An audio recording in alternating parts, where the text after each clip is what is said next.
শুকনো মুখে মধ্যরাতে বাড়ি ফিরছে বিপ্রতীপ। তার বাবা নিলয় কুমার জেল থেকে মোটা টাকার বিনিময়ে মাত্র ছাড়িয়ে আনলেন। পাড়ার মাঝে তাদের নিয়ে মোটামুটি একটা কলরব উঠে গেছে। এই মধ্যরাতেও কেউ কেউ জানালা দিয়ে উঁকি দিয়ে বিপ্রতীপের ফিরে আসার দৃশ্য উপভোগ করছে। কেউ বা রাস্তার মোড়ে দাঁড়িয়ে মিটমিটিয়ে হাসছে। এসব কিছু চোখ এড়ায়নি বিপ্রতীপের। মাথায় তার উত্তপ্ত অনল থিতিয়ে আছে। একমাত্র এই রাগের বশে মায়াকে একটা ছড় দিয়েছিল, যার ফলস্বরূপ সন্ধ্যা হতে মধ্যরাত অবধি জেলের ভিতরে কাটাতে হয়েছে, সাথে প্রতিবেশীদের কটূক্তি হাসি তামাশার পাত্র হতে হয়েছে। নিলয় কুমার আর বিপ্রতীপ ঘরে ঢুকতে ছুটে আসা মোহনা ছেলের গলা জড়িয়ে আহ্লাদে কেঁদে ওঠে, সাথে দাঁত কিরমির করে হাজারটা অভিশাপ দেয় মায়াকে। বিপ্রতীপ ক্লান্ত পায়ে সোফায় গিয়ে বসতে বিরক্তিতে শরীর আরেকটু ঝিমিয়ে আসে। মেয়েটা তাকে সামান্য ছড়ের জন্য জেলের গানি টানিয়ে নিজে হারামে বসে টিভি দেখছে। বিপ্রতীপের ভিতরের শব্দের কণিকাগুলো উগ্র হয়ে ওঠে, দল বেঁধে বেরিয়ে আসতে চায়, কিন্তু বিপ্রতীপ নিজেকে শক্ত রাখে। সন্ধ্যাবেলা মেয়েটা যে খেলায় দেখিয়েছে, এরপর আর দানবীয় রাগ দেখানোর মানে হয় না। এতে নিজের পায়ে নিজের কুড়াল মারা হবে। বিপ্রতীপকে পাশে বসতে দেখে মায়া কুটিল হাসল।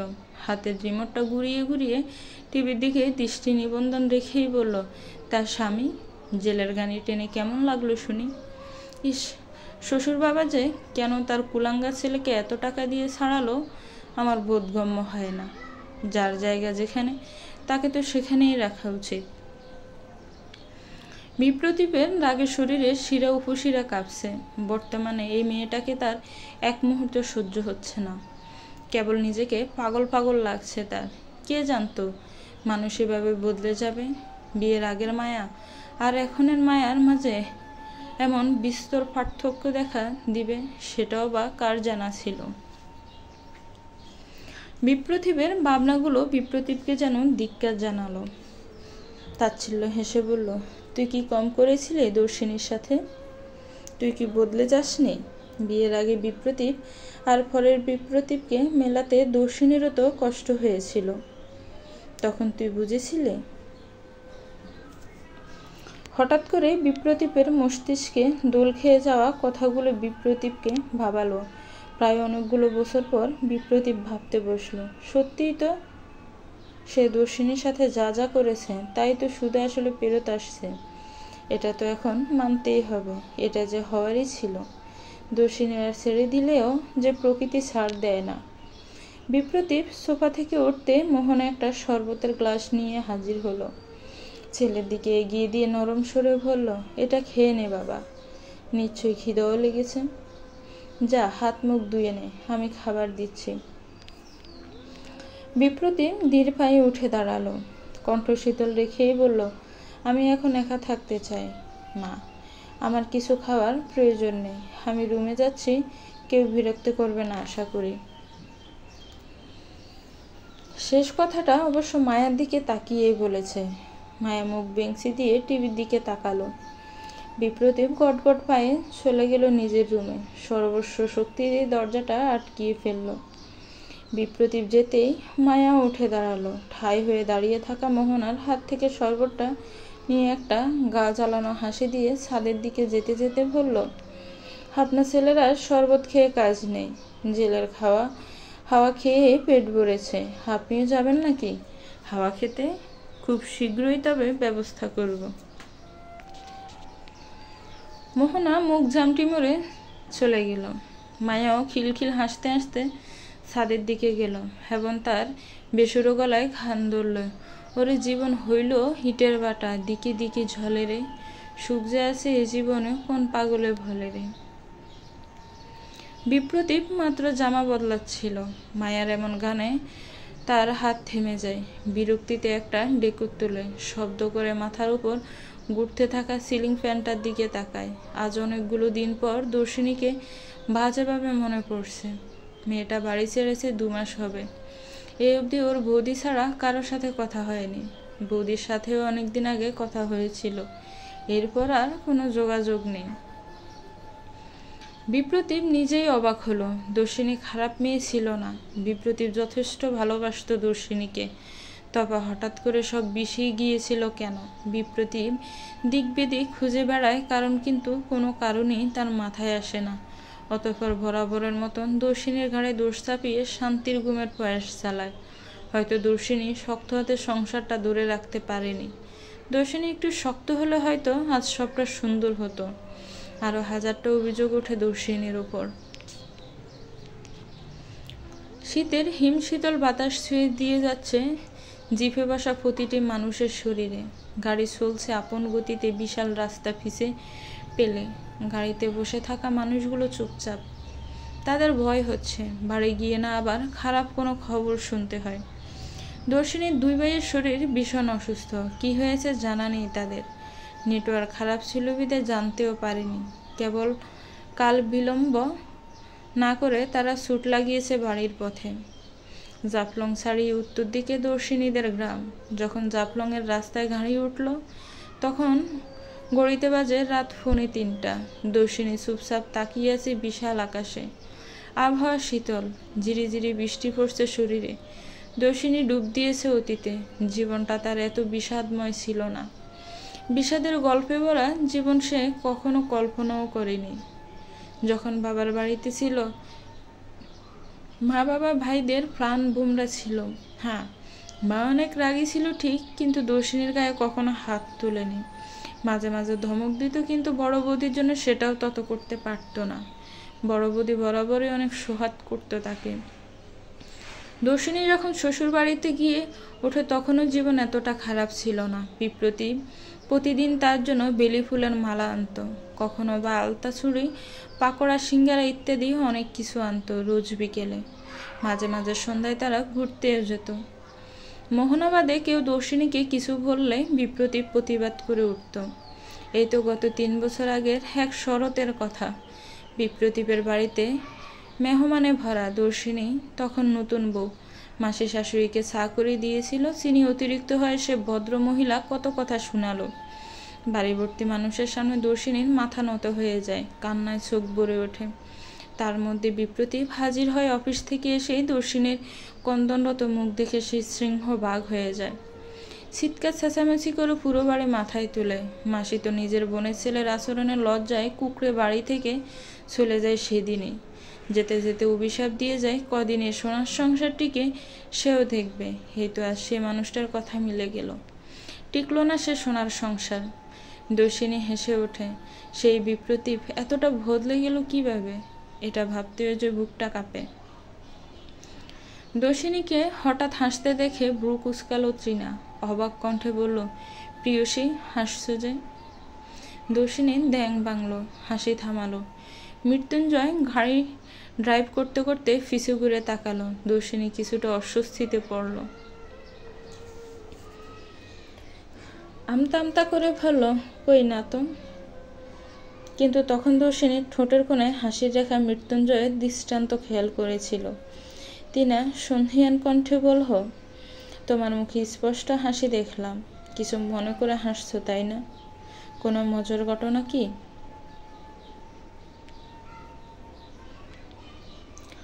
দর্শিনী বুঝল কথা ঘুরানোর উপায় নেই, তাই মলিন হেসে বলল, অতীত ভেবে হাসছি।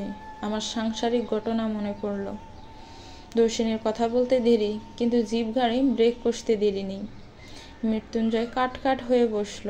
তিনা তাচ্ছিল্য হেসে বলল, বাহ, ওই মানুষটার সাথে তোমার হাসির স্মৃতিও আছে?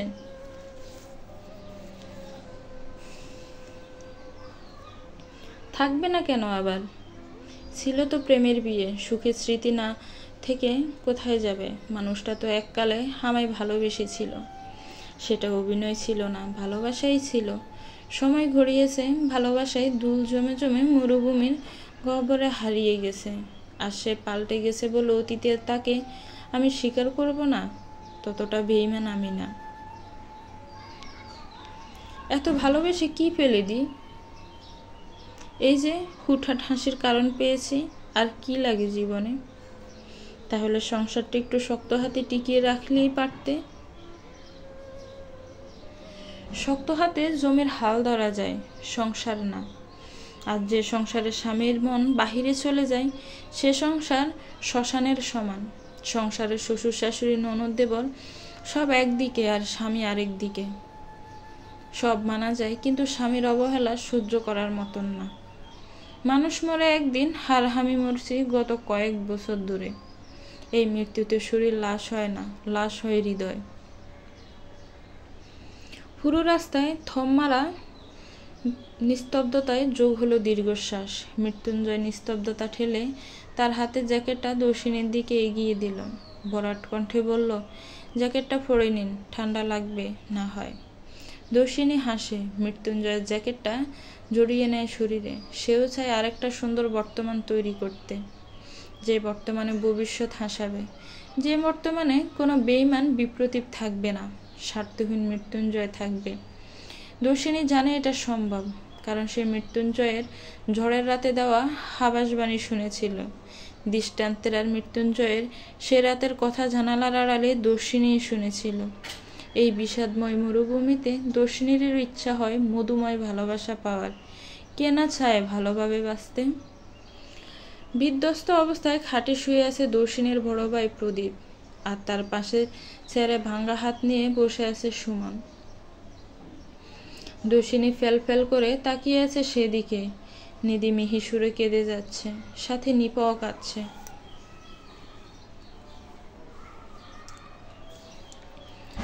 দর্শিনী বড় ভাইয়ের পায়ে ব্যান্ডেজটার ওপর আলতো হাত বুলায়। ঠোঁট ভেঙে আসা কান্না আটকানোর চেষ্টা করে আহত কণ্ঠে বলে, কিভাবে হলো এসব বড়দা? যদি বলি তোর জন্য এসব হয়েছে প্রিয়? দর্শিনী চমকে ওঠে। এ কথাটা মা কিংবা ছোট বৌদি বললে বোধ হয় দর্শিনী স্বাভাবিকভাবে নিত, কিন্তু কথাটা বলেছে তার বড় বৌদি, যে কিনা এই অবধি উঁচু স্বরে একটা ধমক দেয়নি প্রিয় দর্শিনীকে। দর্শিনী বড় বৌদির রুক্ষ কণ্ঠে হা হয়ে রইল। বড় বৌদির মাঝে কেমন যেন বিরাট পরিবর্তন দেখল। তার পরিচিত এক ভয়ঙ্কর নারীর ছায়া যেন দেখল সেই এই কোমল প্রাণ বড় বৌদির মাঝে। দর্শিনীর মাথা ঘুরে উঠল। হয়তো বদলাতে চলেছে অনেক কিছু। শান্ত নিবিড় সকাল। নিধির বলা কথাটার পর সকাল যেন আরো নির্বীজ রূপ ধারণ করল। দর্শিনী থম মেরে বড় বৌদির ভারী ভরাট গোলগাল মুখটার দিকেই তাকিয়ে আছে। মুখটা কি বড্ড অচেনা হয়ে গেল কয়েকদিনে। তার আচরণটা একদমই চেনা যাচ্ছে না। নিধি মাথা নত করে দাঁড়িয়ে আছে। কথাটা যে ভুলবশত তার মুখ দিয়ে বের হয়ে গেছে সেটারই বহিঃপ্রকাশ ঘটাচ্ছে তার মুখমণ্ডল। দর্শিনী কতক্ষণ চুপ থেকে ছোট্ট শ্বাস ফেলে বলল, আমার জন্য কিভাবে হলো এমন? যদি একটু বিশ্লেষণ করতে তবে খুশি হতাম। আহা মা, তোমার বৌদি ভুলবশত বলে ফেলেছে, মন মেজাজ খারাপ তো তাই। তুমি বরং হাত মুখ ধুয়ে এসো। এতটা পথ জার্নি করাটা তোমার শরীরের পক্ষেও তো ক্ষতিকারক। যাও মা, আগে ফ্রেশ হও। প্রতাপ সাহার কথা স্পষ্ট, কথা ঘুরানোর আভাস। হয়তো তার বড় ছেলের বউয়ের এমন কথা সেও প্রত্যাশা করেনি। না বাবা, বড়দি তো কোনো ভুল বলেনি। এটা তো ঠিকই, দর্শিনীর জেদের কারণে আজ এত কিছু ঘটাচ্ছে ওই হরমোহন। দর্শিনী যদি জেদ না করত, তবে আপনিও একটা সময় পর মিঙে গিয়ে জমিটার ঝামেলা শেষ করে দিতেন। আজ আমাদের বাড়ি ছাড়া হতে হতো না, আর না আমাদের স্বামীদের এত নির্মম দশা দেখতে হতো নিজ চোখে। নিপার চোখে মুখে উপচে পড়া অসহায় রাগ, কণ্ঠনালীতেও রাগের আভাস। দর্শিনী খানিকটা সময় চুপ রইল। বুঝতে আর বাকি রইল না এটা হরমোহনের কাজ। হরমোহনের নামটা মাথায় খেলে যেতে শরীর শক্ত হয়ে এলো। লোকটা কতটা নির্দয় ভাবতে ঘিন ঘিন করে উঠল তার শরীর। আগে চেয়ে দ্বিগুণ হলো রাগের পাল্লা। না, এবার আর ছাড় দেওয়া যাবে না ওই মানুষটাকে। যেমন ভাবনা তেমন কাজ। কাঠের চেয়ারটা থেকে উঠে দাঁড়ালো। গম্ভীর কণ্ঠে বাবার দিকে তাকিয়ে বলল, আমি পুলিশ স্টেশন যাব বাবা। তুমি কি যাবে? এখনই এর একটা ব্যবস্থা না নিলে বড় কিছু হয়ে যাবে। প্রতাপ সাহা যেন জানতো তার মেয়ে এমন কিছুই করবে। তাই তার মুখে বিচলিত ভাব দেখা গেল না। মুখ তার বরাবরের মতোই শীতল, অথচ উপস্থিত সবাই দর্শিনের আচরণে খানিকটা ভয়কে গিয়েছে। কোথাও যেতে হবে না আপনার, দরকার হলে আমি আর দৃষ্টান্ত যাব কাকার সাথে। এতটা পথ জার্নি করে এসেছেন, এবার বিশ্রাম নেন। মৃত্যুঞ্জয়ের বাক্যখানায় প্রবল অধিকারবোধ স্পষ্ট, কিন্তু তার অধিকারবোধ মাখানো বাক্য কতখানি দর্শিনীকে ছুঁতে পেরেছে তা দর্শিনীর চোখ মুখ দেখে বোঝা মুশকিল। নিভা বিরক্ত হলো, বিরক্ত মাখানো কণ্ঠ নিয়েই বলল, দর্শিনী, তোমার আচরণ দেখে আমি অবাক হচ্ছি। আমাদের এত ক্ষতি দেখেও তোমার মন শান্ত হচ্ছে না। আর কি ক্ষতি করতে চাইছো তুমি আমাদের? তোমার ভাই দুইটার নাজেহাল অবস্থা, মাথার উপর ছাদ নেই। একটু দয়া করো আমাদের উপর, আর কাদা ছোড়াছুড়ি করো না। ক্ষতি আমাদেরই হবে, গেলে তো আমাদেরই যাবে, তোমার তো কিছুই হবে না। নিজের সংসার তো খেয়েছ, এখন এই সংসারটাও কি ধ্বংস করতে এলে? নিফার তীক্ষ্ণ কথায় টনক নড়ল দর্শিনীর। বিস্মিত বিস্ফোরিত চোখে তাকিয়ে রইল অপর নারীর দিকে। মানুষটা তাকে এভাবে বলতে পারল? নিফার কথার বিপরীতে জোরে ধমকি দিল সুমন। প্রদীপ খানিক চোখ রাঙিয়ে উঠল, অতঃপর আদুরে স্বরে বোনকে বলল, তোর যাওয়ার প্রয়োজন নেই বনু, সুমন যাবে বাবার সাথে। আর দৃষ্টান্ত মৃত্যুঞ্জয়, ওরা তো আছে। আমি তো এখন আর হাঁটতে পারছি না, না হয় আমিও যেতাম। তুই গিয়ে ফ্রেশ হয়ে খাবার খা, যা।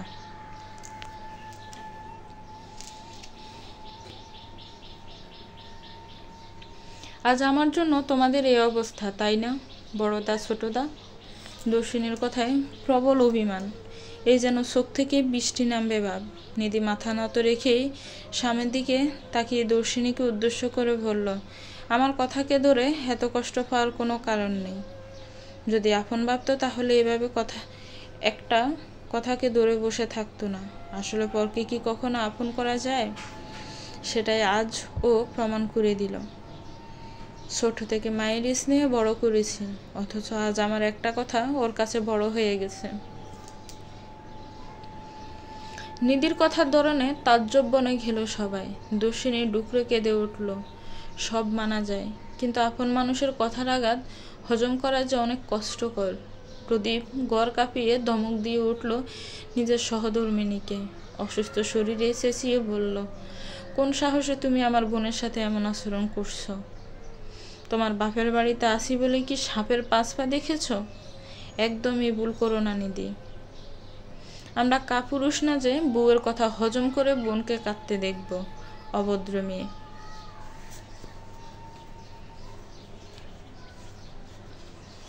প্রদীপের দমকে রান্নাঘর থেকে নিধির মা রমলা, দর্শিনীর মা সরলা, নিধির কাকিমা ছুটে আসলো। নিধির বাবা কল ফাড়েছিল, সেও ছুটে আসলো। রমলা ব্যতিব্যস্ত হয়ে মেয়ে জামাইকে বলল, কি হয়েছে বাবা? এত চিৎকার চেঁচামেচি করছো কেন? তোমার শরীর তো আরো অসুস্থ হয়ে যাবে, শান্ত হও বাবা। প্রদীপ ততক্ষণে রণমূর্তি ধারণ করেছে। নিজের স্ত্রীর আচরণ গড়গড় করে শাশুড়ির সামনে ঢেলে দিয়েছে। নিধি তখন ঘরের এক কোণায় দাঁড়িয়ে কাঁদছে। রমলা সবটা শুনে ছোট স্বরে নিধিকে ধমক লাগিয়ে দেয়। বিস্মিত কণ্ঠে বলে, তোরা আমি এসব শিখিয়েছি রে নিধু? কিভাবে অন্তঃসত্ত্বা অভাগী মেয়েটাকে তুই এসব বললি? কিভাবে পারলি রে? মেয়েটার সংসার হারিয়ে একটু আশ্রয়ের খোঁজে তোদের দরজায় এসেছে, আর তোরা কিনে এসব বলছিস? ছি! নিফার তো বরাবরের স্বভাব দর্শিনীকে ছোট করা, তাই বলে তুইও? আজ আমার লজ্জা হচ্ছে, মানুষ তো কুকুর বিড়ালের প্রতিও এত আক্রোশ প্রকাশ করে না, আর ও তো জলজান্ত মেয়ে। কিভাবে ওরে এত কথা শুনালি? মায়ের তাচ্ছিল্যে নিধিও মুখে আঁচল চেপে কেঁদে নেয়। বিবাহিত নারীদের বড় অলংকার তার স্বামী, সেই অলংকার আজ বিধ্বস্ত প্রায়। কিভাবে সেটা সহ্য করবে সে একটা নারী হয়ে? কিন্তু আজ তার মনের অবস্থা বোঝার মতন কেউ নেই। কি ভাগ্য! নিধির কাকি এক হাতে নিধির বাহু জড়িয়ে নিধির মায়ের দিকে তাকিয়ে ছোট কণ্ঠে বলল, আহা দিদি, বকবেন না তো ওরে, ছোট মানুষও। দর্শিনী অবাগী হলেও ও কি অনেক সুখে আছে? শ্বশুরবাড়ি ছাই হলো, স্বামী বিছানায়। গ্রামবাসীর কটু কথা সব তো দুই বউকে সহ্য করতে হয়, ওরাও তো মানুষ, তাই মুখ ফসকে বলে ফেলেছে। তাছাড়া বিবাহিত ননদ ননসকে বাড়িতে রাখলে এমন সমস্যা হবেই সংসারে। নিধির কাকির শেষের কথায় কিছু একটা ছিল যা ঘৃণা ধরালো দর্শিনীর শরীরে। দর্শিনী বাবা ভাইদের দিকে তাকালো। তাদের সোনার সংসারে আজ ফাটল দেখা দিচ্ছে তার জন্য। এটা যে তার কাছে কত লজ্জাজনক তার বলার অপেক্ষা রাখে না। কিন্তু এই নীরবতার মাঝে কথা বলে উঠল সরলা। মুখে তার কাঠিন্য ভাব। মেয়ের দিকে শক্ত চোখে তাকিয়ে অতঃপর নিধির কাকিকে উদ্দেশ্য করে বলল, কি করব বলেন বেআইন? মেয়েকে কি আর আমরা ফেলে দিতে পারি? সংসারে এমন ঝামেলা হবে বলেই প্রথম থেকে মেয়েটার সাথে জন্তুর মতো আচরণ করেছি, যেন ও চলে যায়। কোথায় যাবে সেটা ওর ব্যাপার, কিন্তু এ বাড়িতে যেন না থাকে। কিন্তু মেয়ে আমার কুল কিনারা খাওয়া, ওর যে আমরা ছাড়া যাওয়ার জায়গা নেই সেটা আমার মাথাতেই ছিল না। এখন সন্তানকে কি আর আমরা পেলতে পারবো বলেন? সেদিন মৃত্যুঞ্জয় পরের ছেলে হয়ে যখন আমার মেয়েকে আমার হাত থেকে বাঁচাতে আসলো, তখন আমার গালে পড়া জুতার বাড়িটার কথা বোঝানোর মতন না। যে মায়ের বটবৃক্ষ হওয়ার কথা ছিল সে মা হয়েছিল বাবলা কাটা। মেয়েটা বাড়িতে এসেছে 2 মাস হলো, কিন্তু এই 2 মাসেও ঠিক কয়টা মাছের টুকরো খেয়েছে আমি হিসেব করে বলতে পারবো। কারণ ও কেবল তরকারি জল দিয়ে ভাত খেয়ে নিত, আমি দেখেও দেখতাম না। সবার আগে ভাত খেত বলে ওর ভাইরা বাবাও দেখতো না। বড় বউ হয়তো টের পেয়ে মাঝে মাঝে ওকে ভুগত, ছোট বউ কিছু বলতো না। গরম লাগলেও মেয়েটা ফাঁকা ছেড়ে বসতো না। কারেন্ট বিল বেশি এলে যদি বৌদিরা বা আমি খোটা দেই সেই ভয়ে। এমনকি নিজের সন্তানের কথাও আমাদের কাছে লুকিয়ে গেছে। কেমন মানুষ, উপরে উপরে সবাই কত সুন্দর দেখতে। অবশ্য এখনো আমি চাই না ও আমাদের সাথে থাকুক, কিন্তু একটা গতি না করে তো আমরা ওকে ছাড়তে পারছি না। মানুষ তো কুকুরের বিড়ালের প্রতিও মায়া দেখায়, যেখানে ও আমাদের জলজান্ত মেয়ে। এমন সময় দর্শিনীর মায়ের এমন কথা যেন হজম করতে কষ্ট হচ্ছে সবার। দর্শিনীর বাবা মেয়ের দিকে তাজ্জব-বনে তাকিয়ে রইল। তার মেয়েটা এত বড় হয়ে গেল যে বাবার চোখে দুলে দেওয়া শিখে গেছে। সেও তো তাহলে ব্যর্থ বাবা, যে বাবা মেয়ের কঠিন যত্ন নিতে পারেনি।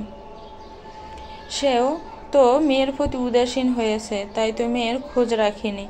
কই, বিয়ের আগে তো এমন ছিল না সবটা। মেয়েকে সে পাশে বসিয়ে খাওয়াতো, মেয়ে আগে খেয়ে নিলে জোর করে 2-1 লোকমা ভাত খাওয়াতো। কিন্তু কই, এই 2 মাসের প্রথম দিন ছাড়া আর একদিনও তো সে এ কাজটি করেনি। বিবাহিত মেয়ের সংসার ভেঙে এসেছে বলেই কি এতটা উদাসীনতা ছিল বাবার? লজ্জা প্রতাপের মাথা নুইয়ে গেল। রমলা দর্শিনীর মাথায় হাত বুলিয়ে দিল। মৃত্যুঞ্জয় কেবল দাঁড়িয়ে দেখল এক হতভাগা মেয়েকে। এদেশেই সে দেখল একটা মেয়ের এমন পরিণতি। তাদের দেশে আর যাই হোক, এত অবহেলা দেখেনি সে। রমলা নিধিকে আরো কয়েকটা কথা শুনিয়ে বেরিয়ে গেল। বিমল সাহা মানে নিধির বাবাও তার পিছে পিছে গেল। তিনা ছুট লাগালো বাবার পিছে। সবাই তখন গবেষণা করতে ব্যস্ত, কিভাবে হরমোনকে শাস্তি দেওয়া যায়। সরলা নিজের ছেলের হাত পা বুলিয়ে দিচ্ছে। নিধিকে ধরে তার কাকিও নিফা দাঁড়িয়ে আছে। তিনার ছুট লাগালো দেখে ব্রু কুচকালো দর্শিনী। সেও ধীর পায়ে রমলাদের ঘরের সামনে এসে দাঁড়ালো। জানালার দিয়ে রমলার ঘরে উঁকি দিতে সে হতভম্ব হয়ে গেল। রমলার ঘরে হাত, তিনারও 2 গাল ফুলে আছে। বিমল সাহা রমলার দিকে আঙ্গুল তাক করে বলছে, পরের মেয়ের প্রতি এত দরদ তোমার? একদম লাথি মেরে ঘর থেকে বের করে দেব, বজ্জাত মহিলা। এবার তিনও চুলের মুঠি ধরে বলল, বেশি বড় হয়েছিস তুই না? উঠতে শিখেছিস? আবার মুখে মুখে তর্ক। তোরও ফাঁকনা কাটার ব্যবস্থা আমি করেছি, তোর বিয়ে ঠিক করেছি আমি। নিজেকে প্রস্তুত কর, দুধকলা দিয়ে কাল সাপ পুষব না আমি।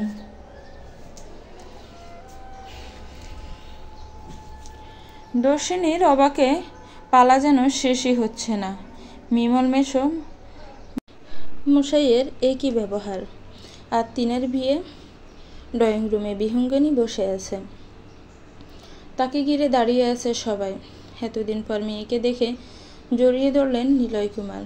বিহঙ্গিনীও বাবার পিঠ আঁকড়ে ধরলেন। মোহনা নিজের মেয়ের দিকে টলমলে দৃষ্টিতে তাকিয়ে আছেন। যতই হোক সে তো মা।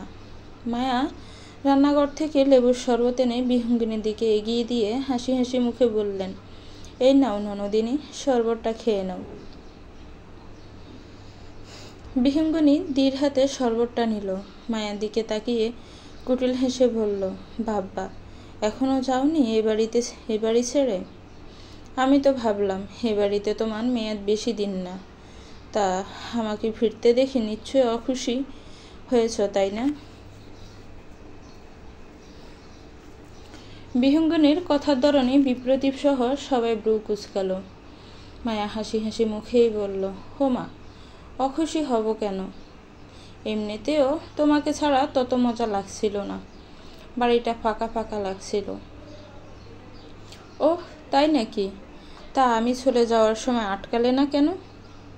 ছাদ থেকে তো দারুণভাবে আমার চলে যাওয়ার দৃশ্য দেখে চোখ জোড়াচ্ছিলে। বিহঙ্গিনীর কথা যেন বিস্ফোরক ঘটালো। মোহনা অবাক কণ্ঠে বলল, কি, এ মেয়ে দেখেছিল তুই যাওয়ার সময়?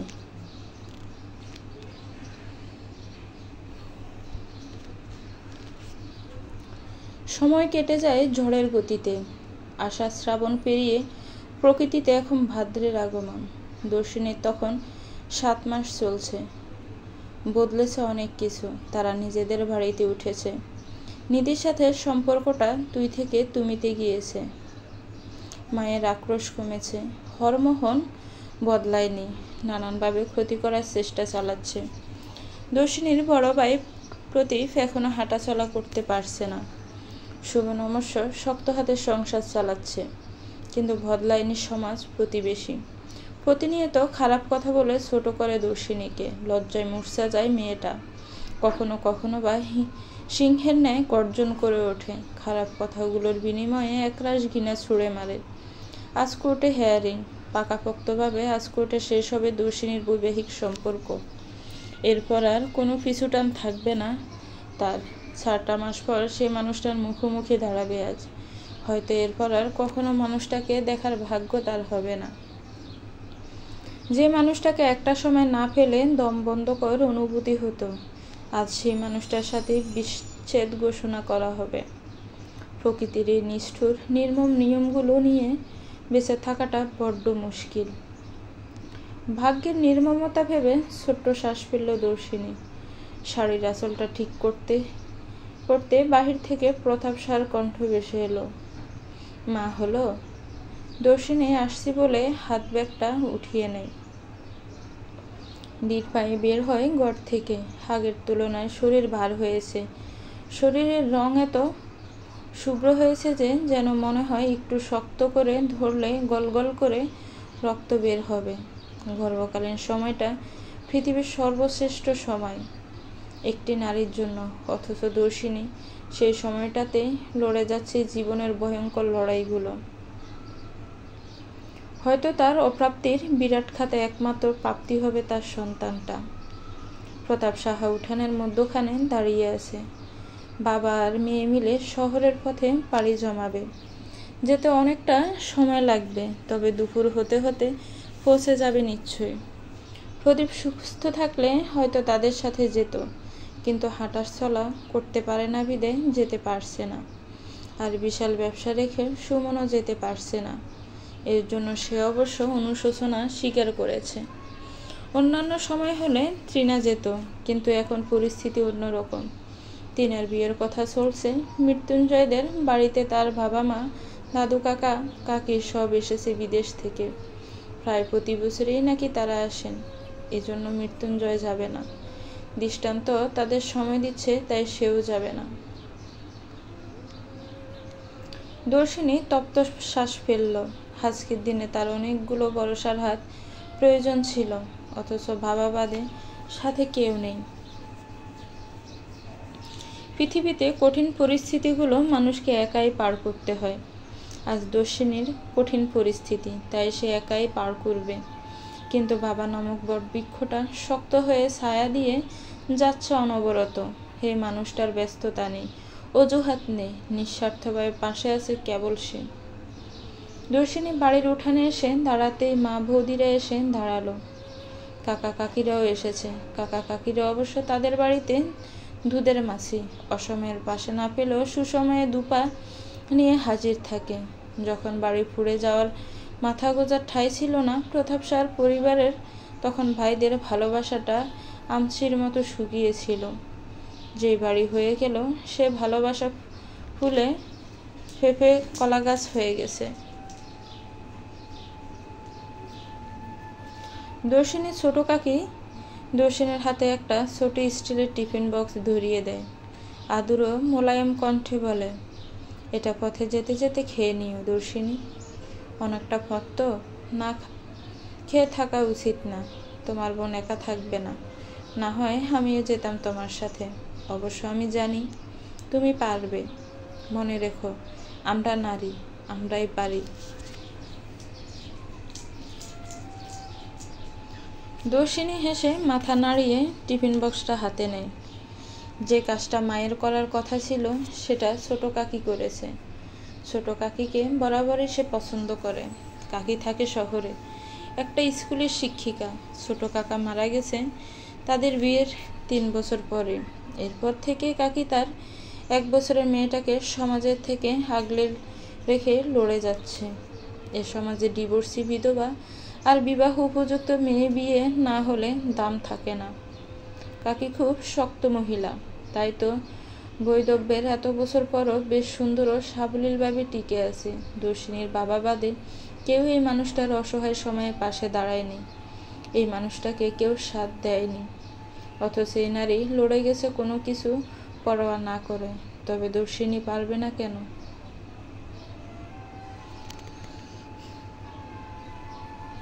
হঠাৎ দর্শিনীদের বাড়ির সামনে এসে বড় একটা গাড়ি থামলো। সবাই সেখানে দৃষ্টি নিবন্ধন করলো। মৃত্যুঞ্জয়ের গাড়ি দেখে খানিকটা অবাক হলো সবাই। গতকাল তার পুরো পরিবার এসেছে বাংলাদেশে। আজ তার তো এখানে আসার কথা না। গাড়ি থামতে দৃষ্টান্ত আর মৃত্যুঞ্জয় গাড়ি থেকে নেমে আসলো। দুজনেরই ফর্মাল গেট আপ। মৃত্যুঞ্জয় কালো টি শার্টের উপরে সাদা কোট, সাথে সাদা প্যান্ট পরেছে। দৃষ্টান্ত হালকা আকাশি রঙের শার্ট আর কালো প্যান্ট পরে এসেছে। প্রতাপ সাহা কণ্ঠ সামান্য উঁচু করে বিস্ময় নিয়ে বললেন, আরে বাবারা, তোমরা এখানে? আমি তো ভাবলাম আসবে না। কেন ভাবলেন কাকা? প্রিয়দর্শিনীর এমন দিনে আমরা তাকে একা ছাড়ব? ভাবলেন কিভাবে? প্রিয়দর্শিনীকে অনুভব করতে হবে তার পুরো পৃথিবী একা না, স্বল্প হলেও কিছু মানুষ তার সাথে আছে। মৃত্যুঞ্জয়ের কথায় প্রতাপ সাহা সন্তুষ্টির হাসি দিলেন। দৃষ্টান্ত কতক্ষণ ব্রু কুঁচকে আশেপাশে তাকে অদ্ভুত কণ্ঠে বলল, প্রিয়র সাথে কোনো মেয়ে লোক যাবে না? পথে ওর কত রকমের প্রয়োজন হতে পারে। দৃষ্টান্ত দেখে দর্শিনী হাসি হাসি মুখখানা মুহূর্তেই চুপসে গেল কথা শুনে। নিধি তখন তাদের রান্নাঘরের সামনে দাঁড়িয়ে আছে। মুখটা বার করে সে বলল, আমিই যেতাম ভাই, কিন্তু এই জায়গাটা তো সামলাতে হবে। বৃষ্টি স্কুল থেকে ফিরে আমাকে না পেলেও হইচই শুরু করবে।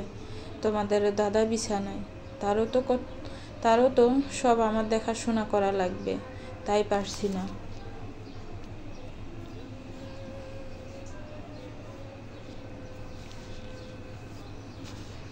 দৃষ্টান্ত হাসল। ছোট একটা অবহেলার শ্বাস পেলে মনে মনে তাচ্ছিল্য করে বলল, 3 নাম্বার হাত, অজুহাত। দর্শিনীর কথা ঘুরানোর একটা ফিকে হাসি দিয়ে বলল, আরে সমস্যা নেই বৌদি, আমার তেমন কিছু প্রয়োজন হবে না। চলো সবাই, দেরি হচ্ছে যে। দর্শিনী খেয়াল করে দেখে হাসবে তোমার মিনসে কেমন সুখে আছে। পারলে বাচ্চাটার কথাও ভালো করে মনে করিয়ে দিবে। মেজ কাকির এমন কথায় ব্রু কুঁচকাল দর্শিনী। এই মানুষগুলো যে এমন সেটা তার ঢের জানা। কিন্তু দর্শিনীকে অবাক করে দিয়ে তার বড় জেঠু বলে উঠল, ওই ছেলের ঘাট ধরে বাচ্চার দায়িত্ব নেওয়া হবে, যতটুকু দেয় সেটাই লাভ। আর এই বাচ্চা তাদের বংশের, সে সূত্রে কিছু হাতাতে পারলে তোমারই লাভ। দর্শিনী তাজ্জব-বনে জেঠুর দিকে তাকিয়ে রইল। ঘিনে তার শরীর রিরি করে উঠল, কণ্ঠ হলো কঠোর। চোখ মুখ শক্ত করে সে বলল, এ বাচ্চা কেবল আমার। ও আমার সন্তান হিসেবে আসছে, কোনো খেলার গুটি না। আর তাছাড়া তোমাদের এত ভাবতে হবে না ওকে নিয়ে। আমার সন্তানকে আমি তো আর তোমাদের গাড়ে চাপিয়ে দিচ্ছি না, তাই অত চিন্তার প্রয়োজন নেই।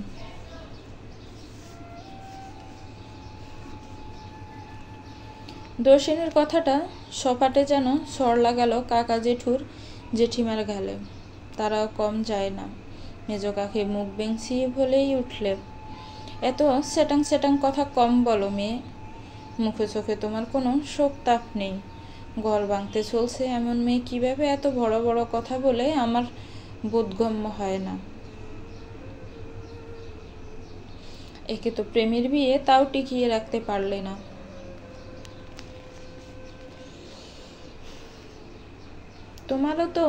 তোমারও তো কাকি প্রেমের বিয়ে। কাকা বিদেশ বছরের পর বছর না থাকলে তোমার বিয়েটাও টিকত না। স্বামী তার স্ত্রীর জ্বালায় দেশে আসতে চায় না, এ চেয়ে লজ্জা আছে? দর্শিনীর কথায় ফোঁস করে উঠল কাকি। দু চারটা কথা শুনিয়ে হন করে বেরিয়ে গেল। আজ হঠাৎ করেই যেন দর্শিনী প্রতিবাদী হয়ে উঠল। সে হয়তো বুঝতে পেরেছে টিকে থাকতে হলে প্রতিবাদের বিকল্প নেই।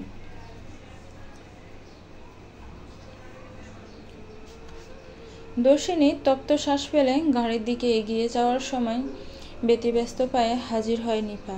গাড়ির কাছে গিয়ে বেশ অকপটে বলে, আমি যাব তোমার সাথে প্রিয়, চলো।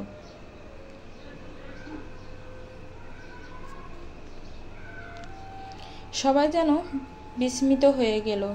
নিধি বললে না হয় মানা যেত, কিন্তু নিপার কথা যেন হজম হলো না কারো। এজন্য হয়তো বলে, মানুষের ভালো খারাপ দুইটা দিকই আছে। কেবল ভালোটাতেও মত্ত হয়ে কারো পূজারি হওয়া উচিত না, আবার কেবল খারাপটাকে দেখেও কাউকে বিচার করা উচিত না। সময় চলে যাচ্ছিল বিদায় কেউ কথা আর বাড়ালো না। যে যার মতো গাড়িতে গিয়ে উঠল।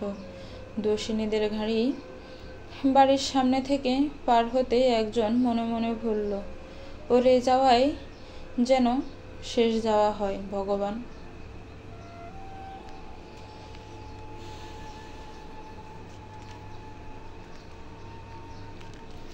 বিপ্রদীপের মনে ছাপা উত্তেজনা, হাত পাও সামান্য কাঁপছে। তাদের পুরো পরিবার গাড়ি নিয়ে এগিয়ে যাচ্ছে কোর্টের দিকে। এই 2 মাস মায়ার পরীক্ষা ছিল বিদায় সংসারে ঝামেলা একটু কম হয়েছে। তবে সেদিন যখন সবাই জানলো মায়া বিহঙ্গিনীকে যেতে দেখেছে, এরপর থেকে মায়ার প্রতি তাদের আরেকটা রাগের সৃষ্টি হয়েছে। বিহঙ্গিনীরও পড়াশোনার চাপ একটু বেশি ছিল বিদায় নিজের উদ্দেশ্য অনুযায়ী কাজ শেষ করতে পারেনি। তবে খুব শীঘ্রই সে রহস্যের জাল খুলবে। বিপ্রদীপের মনে সেই বিয়ের দিনের মতন উত্তেজনা। সেদিন তার মন রোমাঞ্চিত হয়েছিল ভালোবাসার মানুষটাকে একবারে নিজের করে পাওয়ার আশায়। কিন্তু আজ সেই মানুষটাকে একবার দেখার আশায় এত রোমাঞ্চ না। আচ্ছা, দর্শিনীকে এখন দেখতে কেমন লাগে? নিশ্চয় বিষাদ কাতর মেয়েটা বিরহে একবারে শুকিয়ে কঙ্কাল হয়ে গিয়েছে। আচ্ছা, আজ যদি দর্শিনী তার কাছে অনুরোধ করে আরেকটা বার থেকে যেতে, সে কি করবে? মেয়েটা নিশ্চয় প্রচুর কাঁদবে আজ। কে বলেছিল সেদিন ডিভোর্স পেপার দিতে? এবার ভুজুক মজা। এমন হাজার জল্পনা কল্পনা করে বিপ্রদীপ এগিয়ে যাচ্ছে কোর্টের দিকে। সাথে বাবা মা বিহু মায়াও আছে। দর্শিনীরাও এগিয়ে আসছে তাদের কাছে। কি হবে দুজন চির পরিচিত প্রিয় থেকে অপ্রিয় হওয়া মানুষেরা মুখোমুখি হলে? নিশ্চয়ই নতুন কিছু অপেক্ষা করছে ওদের জীবনে।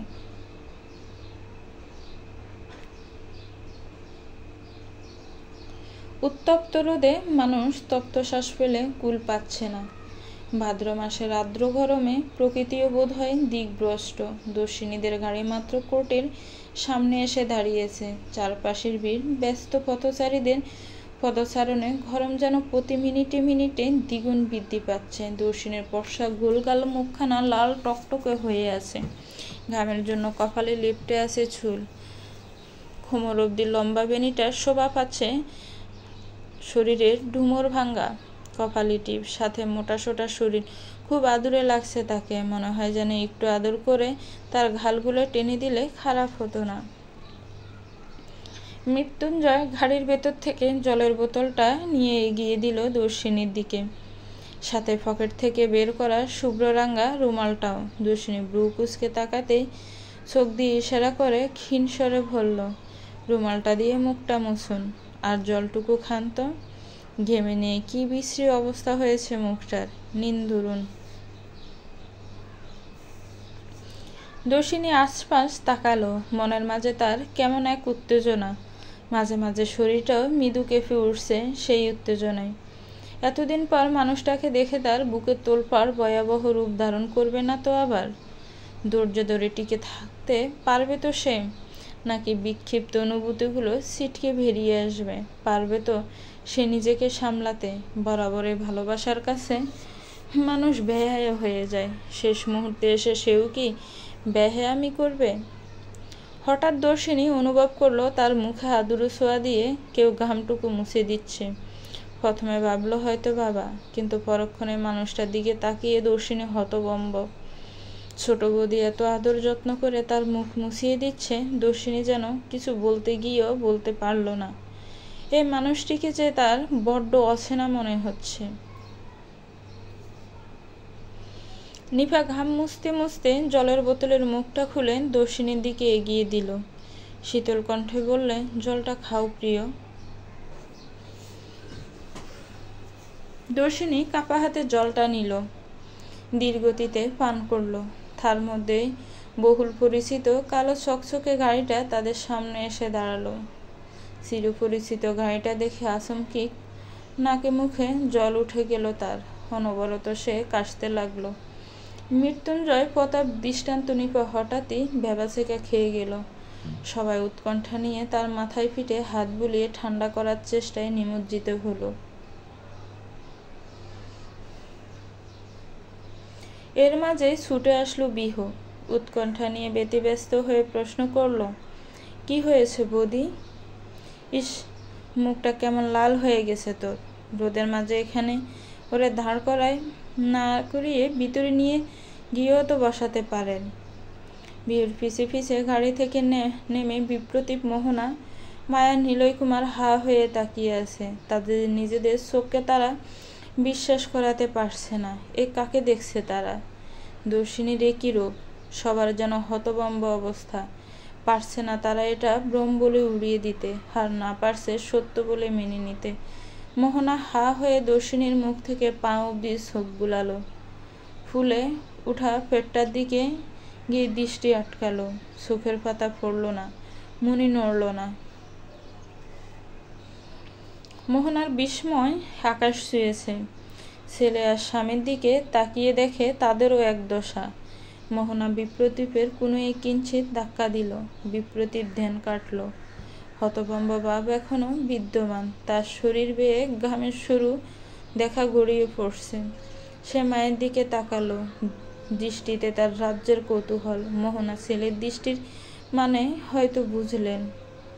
প্রায় পিষপিষিয়ে বললেন, কিছু কি বোধগম্য হলো বাবু? বিপ্রতীপ ডানে বামে মাথা নাড়িয়ে অদ্ভুত কণ্ঠে বলল, মা আমাদের সন্তান, দর্শিনীর গর্ভে আমার অংশ, তাই না? মোহনা হক চকালেন। কি উত্তর দিবে ভেবে না পেয়ে সামান্য চোখ রাঙালেন। বিপ্রতীপ পাত্তা দিল না সে দৃষ্টি। ছুটে গেল তার সামনে থাকা অসম্ভব সুন্দর নারীটির কাছে। হাত পা তার কাঁপছে। উত্তেজনায় শরীর মিইয়ে আসছে। কণ্ঠনালীতে মিছিল চালাচ্ছে অগণিত শব্দকণিকা। কত কথায় ভিড় জমিয়েছে উষ্ঠ মাঝে।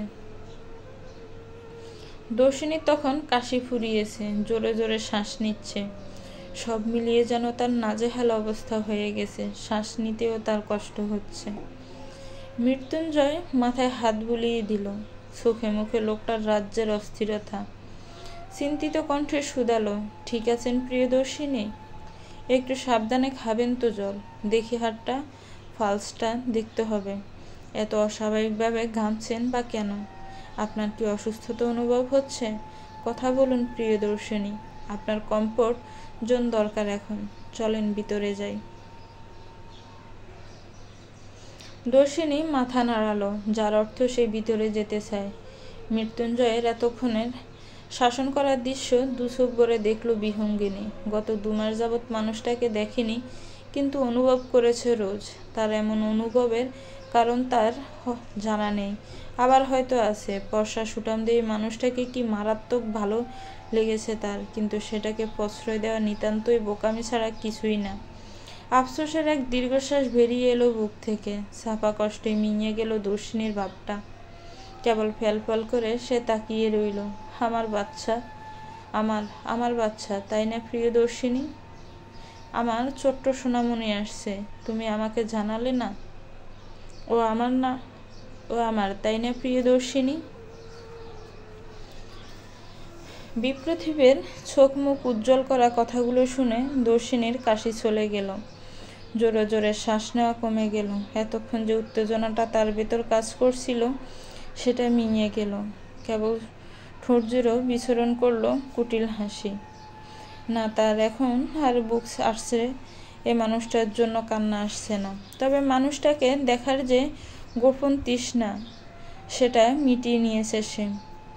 বিপ্রতীপ আরেক কদম এগিয়ে আসলো। দর্শিনীর পেটের দিকে আঙ্গুল তাক করে বলল, ও আমার, তাই না প্রিয়দর্শিনী? দর্শিনী কেবল দর্শিনী হবে, আর ও আপনার না, কেবলমাত্র আমার। চলো বাবা, ভিতরে যাই। প্রথম কথাটা শক্ত কণ্ঠে বললেও শেষের কথাটা নিজের ভাবাকে উদ্দেশ্য করে বলল দর্শিনী। মৃত্যুঞ্জয় ততক্ষণে বুঝে গেছে এই ছেলেটাকে। হাত তার মুঠ হয়ে এলো। তেড়ে কিছু বলতে যাওয়ার আগে নিফার গলা ভেসে এলো, আরে বিপ্রতীপ বাবু যে, তা কি খবর? নতুন বউ নিয়ে কেমন চলছে দিনকাল? নতুন বউ মনে হচ্ছে তত যত্ন করে না, এমন শুকিয়ে মরা কাঠ হয়েছেন যে। বিপ্রতীপ ভ্রু কুঁচকাল। সামান্য হলেও সে নিফাকে চেনে। এই মহিলা তো ননদের পক্ষ ধরে কথা বলার মানুষ না।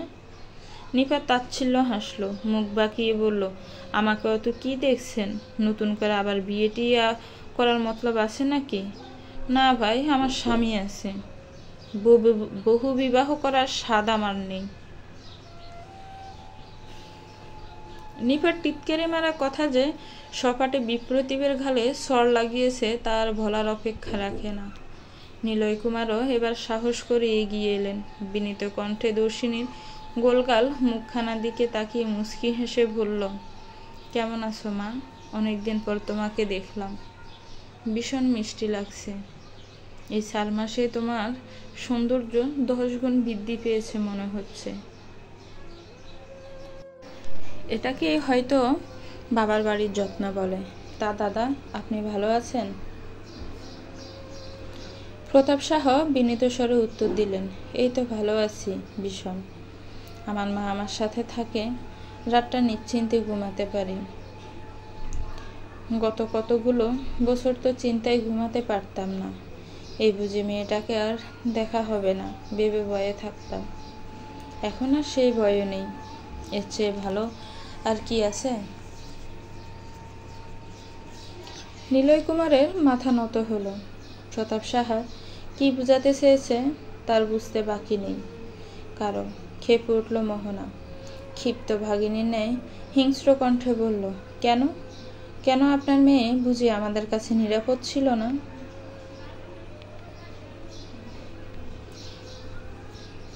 তোমার আচরণেই তোমার উত্তর লুকিয়ে মোহনা। এবার মানুষ হও। স্ত্রীর প্রতি তীব্র ঘৃণা প্রকাশ করে বলে উঠল নিলয় কুমার। মোহনা কিছু বলতে গিয়েও থেমে গেল। মনে হলো এখানে কিছু বলা মানে পরিস্থিতি অন্যদিকে মোড় নেওয়া। ছেলেটাও না আবার বেঁকে বসে। মোহনা ধীর পায়ে পিছে নেমে গেল। মায়া তখনও ঠায় দাঁড়ানো গাড়ির দরজা ধরে। মোহনা মায়ার কাছে গিয়ে পিষপিষিয়ে বলল, এখানে সংসারে না দাঁড়িয়ে স্বামীকে আগলাও, হাত ছাড়া না হয়ে যায়। হাতের মুঠো নিলামি কখন যে হাত ছাড়া হবে? আপনার ছেলে গোভাগাড়ে গিয়ে মরুক, তাতে আমার কি? মায়ার গা ছাড়া এমন উত্তরে মোহনার রাগটা শিরশির করে বাড়ল। খুব বিশ্রী এক গালি দিয়ে বলে উঠল, তো বিয়ে করেছিস কেন রে? শরীরে জ্বালা মেটানোর জন্য? পতিতা হলেই তো পারতিস। মায়ার সারা শরীর যেন গিনগিন করে উঠল। মায়ের বয়সী মানুষের এমন কথা তার সহ্য হলো না। মহিলাটা বড় বলে বেঁচে গেল, না হয় ঠাটিয়ে এক চড় দিত সে। নিজের ঘৃণাটা নিজের ভিতর সাফা রাখল না মায়া, বরং একদলা থুতু মোহনার পায়ের সামনে ফেলে ধিক্কা দিয়ে বলল, মনে করুন আপনাকে ছড়ের পরিবর্তে থুতুটা ফেললাম। আপনার মতন তো আর নিচে নামতে পারিনি, না হয় সেই শুভ কাজটা করতাম। মায়ার কথায় কিছু একটা ছিল যাতে থম মেরে গেল মোহনা। হাঁটুর বয়সী মেয়ে তাকে ছড় মারার ইচ্ছে পোষণ করেছে, এর চেয়ে বড় অপমান যেন আর কিছু হতেই পারে না। হঠাৎ করে তার মাথা ঘুরে উঠল, তড়বড় করে মাথা ছুটল শরীর থেকে, বুকে যেন চেপে ধরল মনে হয়। লুটিয়ে পড়ল সে মাটিতে। সবাই কেবল বেবাচেকা খেয়ে তাকিয়ে রইল। মায়া নিজ হা হয়ে গেল। পরক্ষণে মনে হলো সে বিশ্রী একটা কাজ করে ফেলেছে। মোহনাকে নিয়ে হসপিটালে ছুটে গিয়েছে বিহু আর নিলয় কুমার। বিপ্রতীপ কেবল মাকে গাড়ি অবধি তুলে দিয়েছে। মায়ের সাথে যাওয়ার কোনো ইচ্ছে সে প্রকাশ করেনি। তার মনে হয়েছে মায়ের সাথে যাওয়ার চেয়ে এখানে থেকে যাওয়াটা জরুরি বেশি। আধা ঘন্টার মাঝে কি থেকে কি হয়ে গেল কারো মাথায় যেন প্রবেশ করল না। দর্শিনী কাঠের একটা বেঞ্চিতে বসে আছে। মোহনা যখন মাটিতে লুটিয়ে পড়ল তখন সেই তার হাতের জলের বোতলটা এগিয়ে দিয়েছে। শান্তভাবে চিন্তিতভাবে পরখ করেছিল, দৃষ্টান্ত জানালো স্ট্রোক করেছে। অতঃপর দরাদরি করে তাকে নিয়ে যাওয়া হলো। তবে পুরোটা সময় বিপ্রতীপকে বিচলিত হতে দেখা গেল না। সে নির্বীজ হয়ে দর্শিনীর দিকে তাকিয়েছিল। তার চোখ বলেছে সে অনেক কথা বলতে চায়, কিন্তু দ্বিধায় দেয়ালের কারণে বলা হয়ে ওঠেনি। মোহনার গাড়ি বেরিয়ে যেতে বিপ্রতীপ দর্শিনীর পায়ের কাছে এসে বসল। দর্শিনী তখন কেবল তার কর্মাত মুখ খানা আঁচল দিয়ে মুছে নিচ্ছিল। বিপ্রতীপকে পায়ের সামনে বসতে দেখে সামান্য চমকালো সে, তবে প্রকাশ করল না মুখে তাচ্ছিল্য ভাব। মৃত্যুঞ্জয় বাড়িতে কথা বলে এগিয়ে সেই দৃশ্য দেখে প্রচণ্ড বিরক্ত হলো। বিরক্ত কণ্ঠে বলে উঠল, আজব পাবলিক প্লেসে এসব কেমন কাজ? আপনারা দেখিন দারুণ ড্রামাবাজ। বিপ্রতীপের রাগ হলো। কপাল কুঁচড়ে রাগ সংযত করে বলল, একদম স্বামী স্ত্রীর মাঝে তৃতীয় ব্যক্তি হয়ে নাক গলাতে আসবেন না। হু আর ইউ ম্যান? স্বামী স্ত্রী? হাসালে ব্রো। আমি যেই হই না কেন, অন্তত প্রিয়দর্শিনীর চোখের জলের কারণ নই। তাই আপনার চেয়ে উপরের স্থানেই আছি।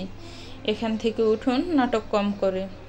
একটু পর বড় গলায় বলা স্বামী স্ত্রীর সম্পর্কটারও ইতি টানা হবে। তখন দেখব নাটক কই থাকে। আর তাছাড়া সাথে তো আপনার বর্তমান মিসেস দাঁড়িয়ে আছে, তার সামনে এসব করতে লজ্জা করে না?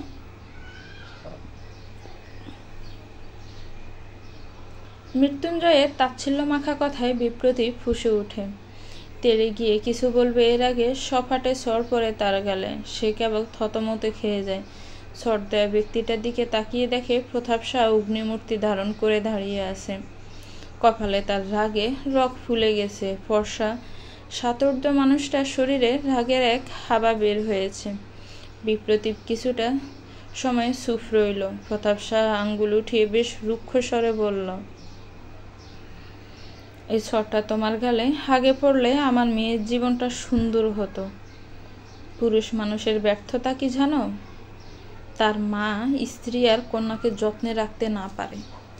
আর আমার দেখা মতে তুমি পৃথিবীর সবচেয়ে ব্যর্থ পুরুষ, যে না মায়ের ছেলে হতে পারলো, না স্ত্রীর ভরসা। তোমার পুরুষত্বে থুতু ফেলি আমি। আমার মেয়েকে তো সম্মান দিলে না এই জীবনে, অন্তত নতুন যাকে এনেছো তার অসম্মান করো না। বিপ্রতীপ মাথা নিচু করে ফেলল। তার অনুশোচনা হচ্ছে না, কিন্তু চরম ক্ষোভ জন্মাচ্ছে প্রতাপ সাহার উপর। তার পুরুষত্বের আঙ্গুল তুলছে। বিপ্রতীপ হাসল, গালে হাত বুলিয়ে তীক্ষ্ণ কণ্ঠে বলল, আমার পুরুষত্ব আঙ্গুল তুলছেন? পুরুষ বলেই না দুই বউ নিয়ে ঘুরছি সমাজে, ঝামেলাবিহীন।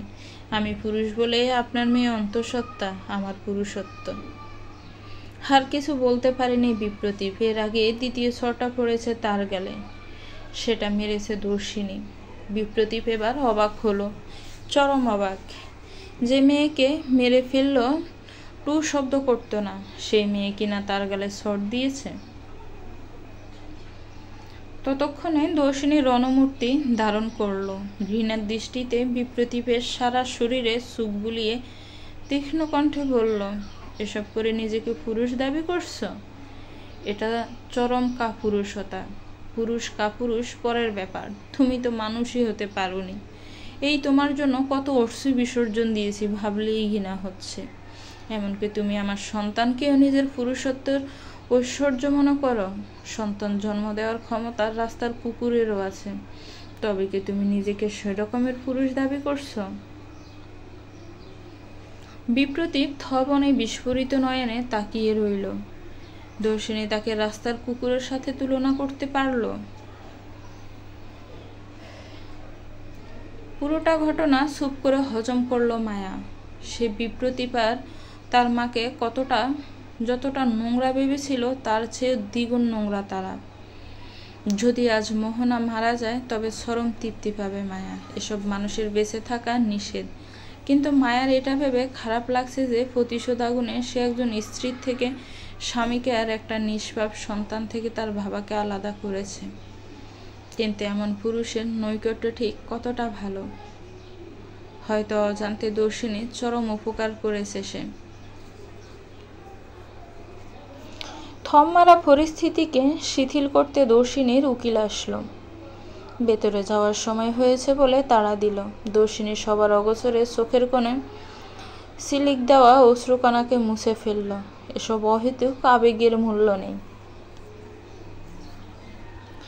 দর্শিনীর অশ্রু মোছার দৃশ্য ফরক করল মৃত্যুঞ্জয়। তার রাগ হলো, এমন নিচু স্তরের মানুষের জন্য চোখের জল বিসর্জন দেওয়া নেহাতে বোকামি ছাড়া কিছু না। মৃত্যুঞ্জয় রাগ থেকে কর্কশ কণ্ঠে বলল, আসুন দর্শিনী, আমাদের যেতে হবে। দর্শিনী খানিক চমকালো গম্ভীর কণ্ঠে। তার উপর অবাক হলো নামটা শুনে। মৃত্যুঞ্জয় কখনো তাকে এভাবে ডাকেনি। অতঃপর মৃত্যুঞ্জয়ের কঠিন দৃষ্টি দেখে ব্যাপারটা আঁচ করে দর্শিনী। বিপ্রতীপ এত অধিকারবোধ থেকে ডাক শুনে ফ্যাল ফ্যাল করে তাকিয়ে রইল। দর্শিনী বিপ্রতীপের মনের ভাবনাও বুঝল। হঠাৎ কি মনে করে অদ্ভুত কণ্ঠে বলল, দর্শিনী না, প্রিয়দর্শিনী হবে। বিন্দেশী সাহেব, চলুন যাওয়া যাক। কথা শেষে মুচকি হাসি দিয়ে পা বাড়ালো প্রিয়দর্শিনী। তার পিছে পিছে মুচকি হাসি দিয়ে মৃত্যুঞ্জয়। প্রতাপ সাহার দৃষ্টান্ত গেল। বিপ্রতীপ কেবল অবাক দৃষ্টিতে তাকিয়ে রইল। দর্শিনী যেন তাকে চোখে আঙ্গুল দিয়ে নাম ডাকার অধিকারের গল্প শুনিয়ে গেল, যে গল্পে বিপ্রতীপ এক তাচ্ছিল্যের পাত্র, এক প্রেয়ে হারানোই নিম্ন শ্রেণীর মানুষ। বিকেলে সূর্য অস্তায়নমান। গরমের গুমট ভাব হালকা এখন। অবশেষে চিরজীবনের বিচ্ছেদ ঘটল সম্পর্কের।